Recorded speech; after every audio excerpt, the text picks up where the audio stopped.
প্রিয় দর্শক আসসালামু আলাইকুম। আমরা যারা আবদ্ধ অবস্থায় বলেন আর মুক্ত অবস্থায় বলেন, যারা ডিম পাড়া হাঁস পালন করি, তারা এই কিছু বিষয়ের জন্য আসলেই আমরা প্রোডাকশন লেভেলটা ধরে রাখতে পারি না, ঠিক থাকে না। যেরকম প্রধান বিষয় হচ্ছে আমরা রাত্রিবেলা হাঁসকে পানি দিই না। যদি আসলেই উৎপাদনমুখী হাঁসকে পানি না দেন, তাহলে সেই প্রোডাকশনে অবশ্যই ঘাটতি হবে। তারপরের বিষয় হচ্ছে আপনি রাত্রে আপনার চারপাশের পরিবেশটা বলতে যদি শিয়াল এবং বনবিড়াল এইগুলো জ্বালাতন করে, আসলে আপনার প্রোডাকশনটা ঠিক থাকবে না, প্রোডাকশন ফল্ট করবে। এবং তৃতীয় যে বিষয়টা হচ্ছে সেটা হচ্ছে লাইটিং।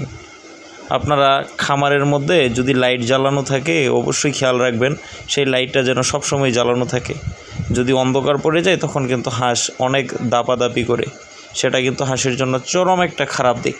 এই বিষয়গুলোর জন্য অনেক সময় প্রোডাকশন ফল্ট করে।